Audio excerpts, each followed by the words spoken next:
A paz do Senhor a todos, você está no canal do presbítero Isaías Gonçalves e nós estamos dando continuidade às nossas aulas do nosso curso sobre escatologia.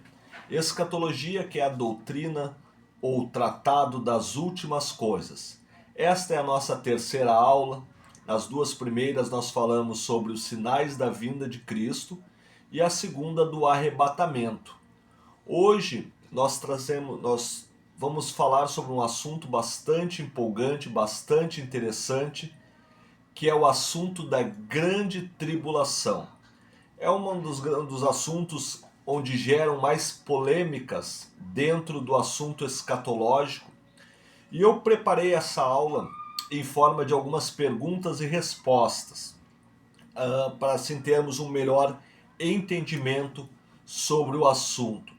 Primeiro nós precisamos entender o que é a grande tribulação. A grande tribulação, ela é um período de 7 anos que tem início logo após o arrebatamento da igreja.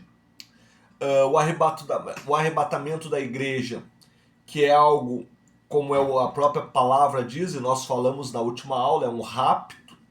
Então a maior parte, ou todo aquele grupo de pessoas que ficarão na terra, eles não se deram conta ainda do arrebatamento, a não ser pela falta dos seus familiares, né? E aí se inicia o período da grande tribulação. Período de 7 anos que tem início logo após o arrebatamento da igreja, marcado pela ausência dos cristãos salvos na terra e pela presença do anticristo. Neste momento a igreja já está nas bodas do Cordeiro, é o nosso assunto para a próxima aula. Então a igreja, ela foi raptada, foi arrebatada e já está com o Senhor Jesus na festa das bodas do Cordeiro, o casamento onde a noiva vai se transformar em esposa de Cristo. Este período ele é de 7 anos, conforme alguns textos que nós vamos observar, os textos principalmente do livro da Revelação do Apocalipse. Esse período de 7 anos ele é dividido em duas partes. Os primeiros 3 anos e meio ele é um período de relativa paz na terra, sendo que neste período a marca ou o número da besta eles serão opcionais. A pessoa que não receber esse número da besta, por vários motivos, pessoas não irão receber este número. Lembrando que muitos desviados, infelizmente, vão ficar, pessoas com algum conhecimento bíblico vão ficar na terra, depois do arrebatamento. E então elas vão lembrar dos textos, das pregações, das aulas vistas sobre escatologia, e elas vão lembrar que elas não podem aceitar o número da besta, ou a marca do anticristo. Sendo que elas não aceitarem esse número, nos primeiros 3 anos e meio, haverá uma relativa paz para essas pessoas, elas não podem exercer comércio, né? Elas não podem comprar nem vender, porque tudo está relacionado a esse chip, essa marca, então não pode comprar nem vender, porém ela tem uma vida relativamente sossegada. No último período, sim, aí já é um período de perseguição e de martírio. Muitos daqueles, ou por que não dizer todos aqueles que não aceitaram o número da besta, eles vão ser perseguidos e mortos. Então, esse é o conceito geral da grande tribulação, né? Aí geram algumas dúvidas e alguns pensamentos diferentes sobre a questão da tribulação, da grande tribulação. E o nosso objetivo é, dentro da palavra de Deus, dentro da Bíblia, por isso vai ser uma aula com bastante consulta bíblica. Nós vamos consultar bastante a Bíblia para responder algumas perguntas. 3 linhas de pensamento surgem sobre a grande tribulação, 3 grupos E esses grupos são grupos escatológicos que creem na tribulação, creem na grande tribulação, mas eles têm pensamentos diferentes acerca do arrebatamento da igreja. O primeiro grupo, o qual nós fazemos parte, é o grupo dos pré-tribulacionistas. O que significa pré-tribulacionista? É a linha de pensamento que nós temos, e daqui a pouco eu vou mostrar por que nós temos essa linha de pensamento. Os pré-tribulacionistas são aqueles que creem que o arrebatamento da igreja será antes da grande tribulação. Nós temos também o grupo dos tribulacionistas, que é um grupo que crê que o arrebatamento da igreja será dentro da grande tribulação. E este grupo, eles confundem a grande tribulação com os princípios das dores. Princípios das dores, todos nós passaremos. Nós vimos na aula passada o que significa essas dores. Dores de parto que precedem um momento feliz. Não são dores de morte, que significam sofrimento. São dores do parto, que vão preceder um momento de alegria, um momento de regozijo. Por isso que nós não cremos, na questão que o arrebatamento será na época, dentro da grande tribulação, porque nós entendemos que princípio das dores é uma coisa, grande tribulação é outra diferente. E tem um terceiro grupo, que é os pós-tribulacionistas. Os pós-tribulacionistas, eles pregam, eles têm o entendimento de que o arrebatamento da igreja será depois da grande tribulação. Neste caso, eles estão confundindo o arrebatamento da igreja com a segunda vinda ou a vinda gloriosa de Jesus. Então há uma confusão entre esses termos. Nós vamos falar de novo, nós somos pré-tribulacionistas. Nós cremos que a igreja será arrebatada antes da grande tribulação. E agora nós vamos observar alguns textos que confirmam essa nossa tese de que nós seremos arrebatados antes da grande tribulação.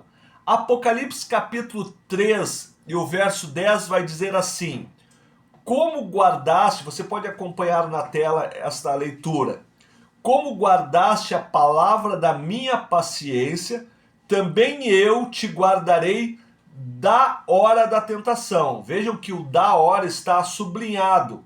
O que significa? É a contração da preposição. O da hora significa que o Senhor vai nos guardar da hora da tentação, não na hora. Se nós crêssemos no tribulacionismo, esse texto diria que também eu te guardarei na hora da tentação. Mas o texto aqui está dizendo da hora, significa que é antes da hora da tentação, que nós vamos entender ser a grande tribulação. Paulo, escrevendo a primeira carta aos Tessalonicenses, no capítulo 1 e o verso 10, tem o mesmo exemplo. Olha o que diz o texto: esperar dos céus o seu Filho, a quem ressuscitou dentre os mortos, a saber, Jesus, que nos livra da ira futura. Ele não nos livra na ira futura, ele nos livra da ira futura. Então são alguns textos que nos mostram que seremos arrebatados antes da grande tribulação. Paulo também, escrevendo à mesma igreja de Tessalônica, capítulo 5 e o verso 9, diz assim: porque Deus não nos destinou para a ira, mas para a aquisição da salvação. Vejam só, ele vai nos tirar antes da grande tribulação. Por quê? Porque ele não nos destinou para a ira. Nós temos aqui também um texto, que é o texto que fala sobre a grande tribulação. E neste texto vai trazer esses adjetivos para a grande tribulação. É o livro do profeta menor Sofonias, capítulo 1, o verso 14 a 18, diz assim: Olha o que diz o texto, falando sobre a grande tribulação. O grande dia do Senhor está perto. Sim, está perto. E se apressa muito. Amarga é a voz do dia do Senhor. Clamará ali o poderoso. Aquele dia será um dia de indignação, dia de tribulação e de angústia, dia de alvoroço e de assolação, dia de trevas e de escuridão, dias de nuvens e de densas trevas, dia de trombeta e de alarido, contra as cidades fortificadas e contra as torres altas. E angustiarei os homens que andarão como cegos, porque pecaram contra o Senhor, e o seu sangue se derramará como pó, e a sua carne será como esterco. Nem a sua prata, nem o seu ouro se poderá livrar no dia da indignação do Senhor, mas pelo fogo do seu zelo toda essa terra será consumada, porque certamente fará de todos os moradores da terra uma destruição total e apressada. Este texto é um texto que fala sobre a grande tribulação e traz ali no mínimo 20 adjetivos sobre o dia da tribulação, chamando de dia da angústia, dia das trevas, dia da ira, várias conotações para esse dia, que é a grande tribulação. Nós podemos lembrar também um texto da primeira carta de Pedro, no capítulo 2, versos 5 ao 7. Este texto, para mim, ele é categórico contra esta questão. Olha só o que diz o texto. E não perdoou ao mundo antigo, mas guardou a Noé, a oitava pessoa, o pregoeiro da justiça, ao trazer o dilúvio sobre muitos dos ímpios. E condenou, outro caso agora, e condenou a destruição às cidades de Sodoma e Gomorra, reduzindo-as a cinza e pondo-as para exemplo aos que vivessem impiamente, e livrou o justo Ló, enfadado da vida dissoluta dos homens abomináveis. Aqui o texto de Pedro traz dois exemplos de justiça de Deus sobre a terra, mas há de vermos aqui que sempre que houve justiça de Deus sobre a terra, aquele que se preservou com santidade, aquele que buscou ao Senhor, os remanescentes sempre foram livrados antes da catástrofe. E aqui está trazendo o exemplo. Enquanto Noé não construiu a arca, não teve dilúvio sobre a terra. Enquanto Ló estava em Sodoma e Gomorra, não houve destruição em Sodoma e Gomorra, porque Deus livrou, porque Deus tinha remanescentes na terra. E eu posso afirmar, baseado nesse texto, que quanto tiver os crentes, os salvos em Jesus na terra, não haverá grande tribulação, como o exemplo de Noé, como o exemplo de Ló. Então, dando continuidade aqui à nossa aula, outras duas perguntas, algumas perguntas que sempre surgem, principalmente nos cursos que nós falamos sobre esse assunto nos discipulados, né? Surgem algumas perguntas a respeito desta época da grande tribulação. Uma delas é se haverá pregação durante a grande tribulação. E nós vamos responder com a Bíblia, porque é a Bíblia que responde, né? A teologia, ela se fundamenta nisso. Quando a Bíblia se cala, o teólogo se cala. Mas quando a Bíblia encontra a resposta, nós vamos achar aqui os textos para responder essas questões. Se haverá pregação durante a grande tribulação. Por que esta pergunta? Porque visto que o que nos inspira a pregar o Evangelho é o Espírito Santo. Quem nos dá força, quem convence o homem, nós só pregamos o Evangelho. Quem convence o homem, quem traz a elucidação, a revelação da palavra de Deus aos homens é o Espírito Santo. E nós precisamos lembrar que na grande tribulação o Espírito Santo ele não está mais na terra. Ele está nos céus, porque a igreja está no céu. A igreja salva está no céu. Então o Espírito Santo ele está na terra. A Bíblia, ela se torna neste período da grande tribulação como um livro qualquer, porque o que nos revela a Bíblia é o Espírito Santo, aquilo que nos inspira a Bíblia é o Espírito Santo. Então a Bíblia ela se torna um livro comum, o Espírito Santo ele não está mais na terra, e as pessoas que aqui estão, elas receberão a mensagem de duas formas. Primeiro, nos 3 primeiros anos e meio, nós teremos a figura das duas testemunhas que pregarão este evangelho, porque ainda haverá salvação para aqueles que estarão na terra. Lembrando que Jesus ainda volta por uma segunda vez. Nós temos a primeira vinda de Cristo, que é quando ele viveu entre nós como homem. Nós temos a segunda vinda, que é o arrebatamento, que não é bem uma vinda, ele desce até as nuvens. Mas nós temos agora o que nós declaramos como segunda vinda de Cristo, que será no final da grande tribulação. E para isso tem salvos, pessoas que serão salvas neste período aqui na terra. Apocalipse capítulo 11, do verso 3 ao 13, traz este primeiro exemplo de pregação durante a grande tribulação, quando fala das duas testemunhas. Nós até poderíamos ter uma aula só sobre esse assunto, porque é um assunto que gera bastante polêmicas, mas desse momento nós só vamos fazer leitura e explicar rapidamente como será a pregação nos primeiros 3 anos e meio da igreja, da grande tribulação. Olha o que diz o texto. E darei poder às minhas duas testemunhas, e profetizarão por 1260 dias. Este período dá exatamente 3 anos e meio, 1260 dias.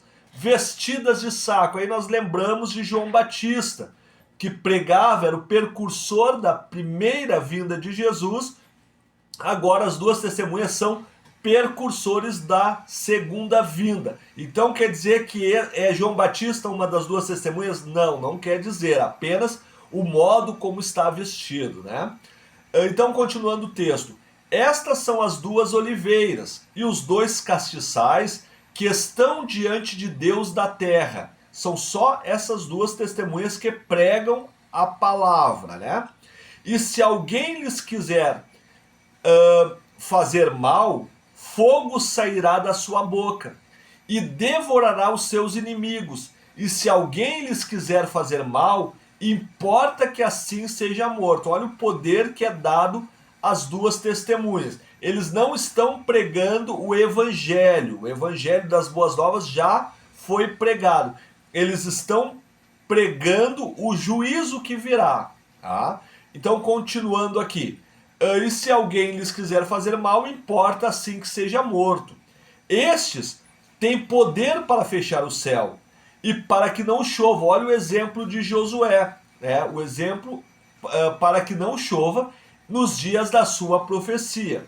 E tem poder sobre as águas para convertê-las em sangue, para ferir a terra com toda sorte de praga. Olha aí o exemplo de Moisés lá na saída do povo do Egito, só com uma diferença. Todas quantas vezes as testemunhas quiserem, né? Não é como foi lá no tempo de Moisés, que Deus que mandava. Agora as duas testemunhas, elas têm esse poder à sua disposição. E quando acabarem o seu testemunho, terminaram a sua missão de pregar, a besta que sobe do abismo lhes fará guerra, e os vencerá e os matará. Então a besta ela vai matar essas duas testemunhas. Olha a continuação. E jazerão os seus corpos na praça da grande cidade, que espiritualmente se chama Sodoma e Egito. Sodoma, cidade do pecado. Egito, cidade do cárcere, do cativeiro, né? Da servidão, onde o nosso Senhor foi crucificado. Agora estão falando de Jerusalém, a cidade da crucificação, onde Cristo foi crucificado. Então, até agora, o que nós temos? Nós temos duas testemunhas que pregam o juízo de Deus, e eles têm poder, né, tanto que o texto está dizendo aqui, que eles que fogo sairá da sua boca, né, que eles têm poder para fechar os céus, para converter água em sangue. Só que agora, terminado o seu ministério, a besta que sobe do abismo lhe fará guerra e os vencerá e os matará, e eles estão mortos na cidade de Jerusalém. E olha a continuação do texto. E homens de vários povos, tribos e línguas e nações verão os seus corpos mortos por 3 dias. Eles não foram sepultados, eles foram mortos ali na praça e estão expostos para escárnio, para que todos os povos possam ver, né? E não permitirão que os seus corpos mortos sejam postos em sepulcros. E os que habitam na terra se regozijarão sobre eles, e se alegrarão, e mandarão presentes uns para os outros, porque esses 2 profetas tinham atormentado os que habitavam sobre a terra, mais ou menos aquilo que falavam de Pedro e Paulo, né? Vocês são aqueles homens que têm atormentado a cidade. Olha só o que o texto vai dizendo, né? E por fim, no último versículo, quando aqueles 2 corpos das testemunhas já estão ali por 3 dias e meio, as pessoas estão festejando, estão comemorando a morte dele. Olha o que diz o verso 13. E depois daqueles 3 dias e meio, o Espírito de vida vindo de Deus entrou neles e puseram sobre os seus pés, e caiu grande temor sobre os que viram. Então esta é a primeira forma como o evangelho, ou como a pregação, o juízo de Deus será pregado durante a grande tribulação. Depois de passado esses 3 anos e meio, agora nós temos a parte final da grande tribulação, nós também temos a pregação. Olha o que diz Apocalipse capítulo 14, do verso 6 em diante. Olha lá. Perdão.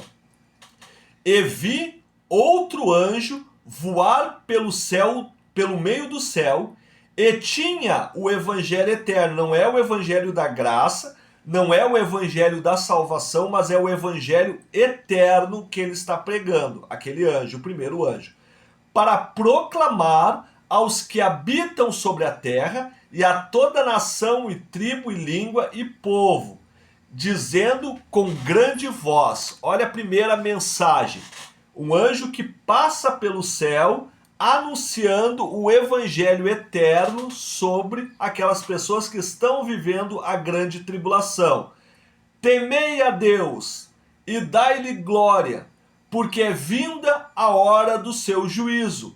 E adorai aquele que fez o céu e a terra e o mar e as fontes das águas. Agora passa um segundo anjo. Olha o que diz o texto. O que esse anjo vai dizer? Caiu Babilônia, aquela grande cidade que a todas as nações deu a beber do vinho da ira da sua fornicação. A grande maestra do pecado, o grande centro comercial, centro financeiro, que é chamado de Babilônia aqui na grande tribulação, esse segundo anjo vai dizer, caiu esta grande cidade. E ainda assim tem um terceiro anjo. Olha o que diz. E seguiu-os o terceiro anjo, dizendo com grande voz, se alguém adorar a besta e a sua imagem, e receber o sinal na sua testa ou na sua mão, também este beberá do vinho da ira de Deus, que se deitou não misturado no cálice da sua ira, e será atormentado com fogo e enxofre diante dos santos anjos e diante do Cordeiro. Então nós temos esses 3 anjos que estão pregando, anunciando o juízo de Deus. Vejam só, então, a resposta para esta pergunta. Haverá pregação durante a grande tribulação? Sim, de duas formas. Primeira, as duas testemunhas. A segunda forma é através dos anjos que passarão anunciando o evangelho eterno. Agora, o que diz uma outra pergunta que surge bastante nas aulas de discipulado, ou da escola bíblica dominical, ou do curso teológico, né? Haverá salvação na grande tribulação? Vamos para os textos, né? Vamos ver o que a Bíblia diz sobre isto. Apocalipse capítulo 7, do verso 9 ao 14, nos traz a resposta sobre isso. Algumas pessoas se converterão durante a grande tribulação e também serão salvas. Olha o que diz o texto. Depois destas coisas, olhei. Aqui João está falando da revelação, né?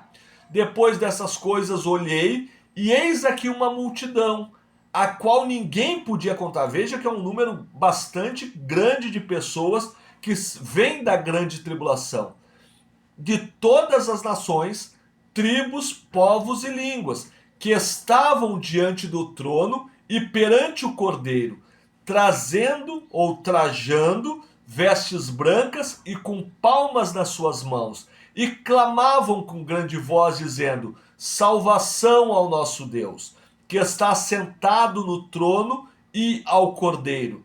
E todos os anjos estavam ao redor do trono, e dos anciões e dos 4 animais, e prostraram-se diante do trono sobre os seus rostos, e adoraram a Deus, dizendo: Amém, louvor, glória, sabedoria e ação de graça, e honra e poder e força ao nosso Deus para todo sempre. Amém. E um dos anciãos me falou, dizendo: esses que estão vestidos de branco, quem são e da onde vieram?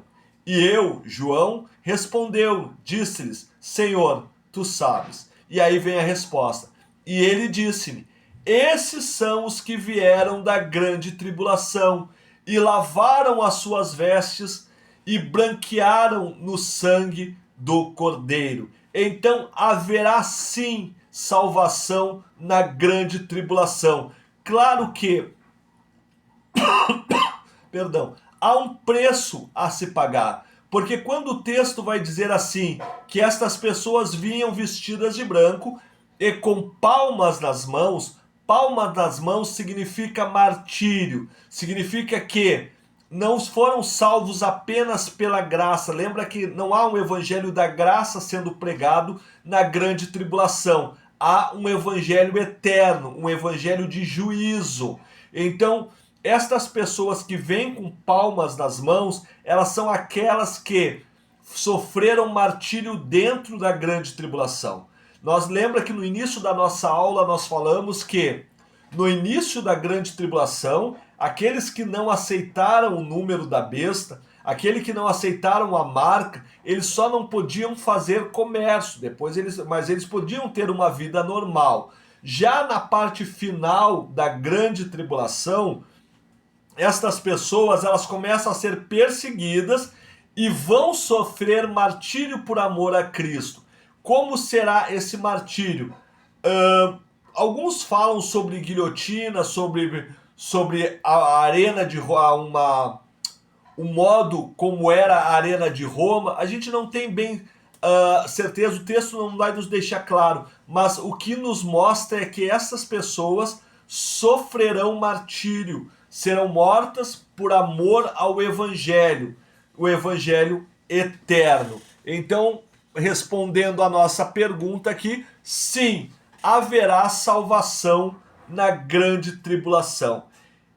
E quando termina a grande tribulação? Nós falamos até agora que a grande tribulação ela é um período de 7 anos que se inicia após o arrebatamento da igreja, onde os cristãos não estão mais na terra e o mundo ele é dominado pelo anticristo, pela besta e por próprio Satanás. Mas quando é que termina a grande tribulação? A grande tribulação, lembrando que muitas pragas virão sobre a terra neste período final. Então, o mundo vai se dar conta de que essas grandes catástrofes que estão vindo sobre a terra, elas têm um culpado apenas. E este culpado é a nação de Israel. Eles vão lembrar que quando Jesus morreu, alguns judeus disseram que caia sobre nós o sangue desse justo. E talvez vão fazer um paralelo sobre esta pré-dição e tudo aquilo que está acontecendo. Então é um momento que todas as nações, elas se viram contra a nação de Israel. Nesse período vai haver o sionismo, o período em que os judeus eles começam a regressar, eles começam a sofrer perseguição em todo o mundo por essas questões. O mundo vai identificar em Israel, nos judeus, o grande culpado por tudo que está acontecendo. Isso já no final da grande tribulação. Então os judeus eles voltam para Jerusalém. É o grande sionismo. Aí neste momento, todas as nações se voltam contra Israel e vão guerrear contra Israel. Aí vai se confirmar, vai se cumprir a profecia de Zacarias, capítulo 14 e o verso 3 ao 5, porque Israel está colocado numa situação desesperadora, onde todo o mundo está guerreando contra Israel, Israel vai ser destruído, e neste momento vai se confirmar aquilo que diz que quando o povo de Israel vai se pronunciar e vai declarar que Jesus Cristo, que nasceu em Belém, que nasceu na pequena Nazaré, que viveu entre nós, ele era realmente o Rei dos Reis, o Messias aguardado, o Cristo esperado. Quando Israel se pronunciar desta forma, reconhecer que Jesus é o Salvador, aí se confirma o texto de Zacarias, capítulo 14, do verso 3 a 5, que diz assim: e o Senhor sairá, olha só, o Senhor está terminando neste momento as bodas do Cordeiro, ele vai sair e pelejar contra estas nações, como pelejou sim no dia da batalha. E naquele dia, onde é que vai acontecer essa batalha? E naquele dia estarão os seus pés sobre o Monte das Oliveiras, que está defronte de Jerusalém para o oriente, e o Monte das Oliveiras será fendido ao meio para o oriente e para o ocidente, e haverá um vale muito grande, e metade do monte se apartará para o norte, e outra metade dele para o sul, e fugireis pelo vale dos meus montes, pois o vale dos montes chegará a Azel, e fugireis assim como fugistes diante do terremoto nos dias de Uzias, rei de Judá. Então virá o Senhor Deus, meu Deus, e todos os santos contigo. Aquele povo que subiu do arrebatamento, aquele povo que passou pelo tribunal de Cristo, é a nossa próxima aula, aquele povo que está nas bodas do Cordeiro, o povo do arrebatamento, no final deste período, ele descerá com o Senhor na segunda vinda de Cristo, que também é assunto para uma aula, para a próxima, para a sexta aula, descerá com o Senhor sobre os montes das oliveiras, onde Israel está acuado, onde todas as nações estão se levantando contra Israel. Israel vai reconhecer, lembrando que Israel são os filhos por eleição, são o povo do Senhor, eles vão clamar ao Senhor, e aí o próprio Jesus descerá juntamente com os santos para guerrear contra aqueles povos. Nós, com corpos transformados, com corpos incorruptíveis, desceremos com o Senhor para guerrear em prol de Israel. Que Israel, que neste momento aceitou a Jesus como o verdadeiro Messias, como Cristo esperado. Vejam só, que futuro glorioso para a igreja. Mesmo dentro da grande tribulação, no final da grande tribulação, nós desceremos com o Senhor para guerrear e sairemos vencedores para o início de um novo período, o reino milenar, que é assunto também para uma próxima aula. Então eu lhe peço, se inscreva no canal, ative o sininho, porque logo em seguida nós teremos mais aulas sobre este assunto que é tão maravilhoso. O assunto escatológico, os acontecimentos que virão logo em seguida, o arrebatamento da igreja, as bodas do Cordeiro, o tribunal de Cristo, para nós que ficarmos salvos. Para aqueles que não serão participantes do arrebatamento, a grande tribulação, a segunda vinda de Cristo, mas ainda haverá esperança. Isso são assuntos para as próximas aulas. Agradeço a você que ficou até aqui, assistiu essa aula. Se tiver algum questionamento, alguma dúvida, deixe nos comentários que nós teremos o maior prazer em responder dentro da palavra de Deus estas questões. Deus vos abençoe a todos.